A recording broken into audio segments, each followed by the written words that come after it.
Hello, fourth graders. I am back with more of Holes. I'll give you a heads up. You may hear my cat in the background today. For some reason, he's meowing like crazy today. I don't know what he's trying to tell me.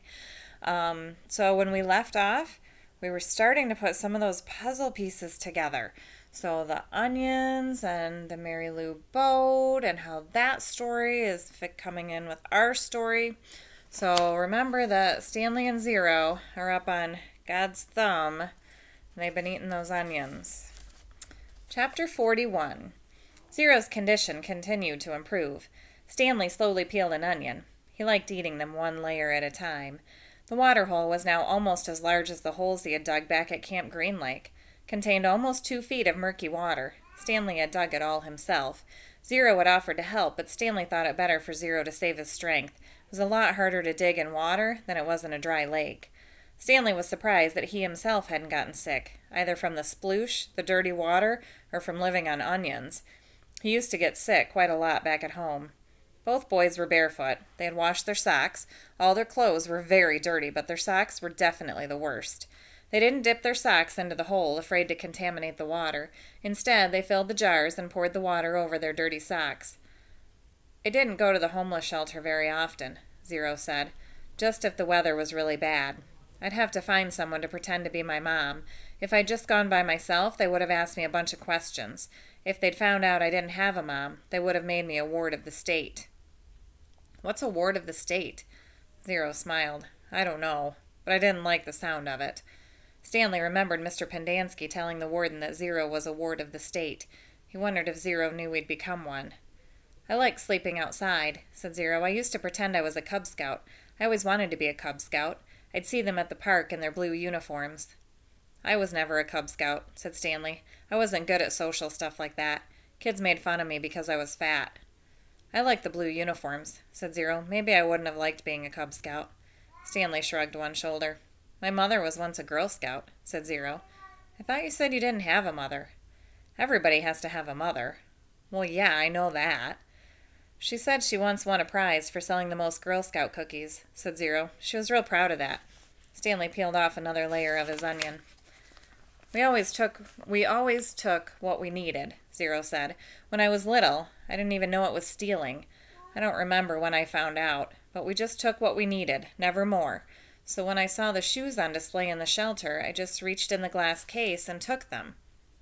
"Clyde Livingston's shoes?" asked Stanley. "I didn't know they were his. I just thought they were somebody's old shoes. It was better to take someone's old shoes, I thought, than steal a pair of new ones. I didn't know they were famous. There was a sign, but of course I couldn't read it. Then the next thing I know, everybody's making this big deal about how the shoes are missing. It was kind of funny in a way. The whole place is going crazy.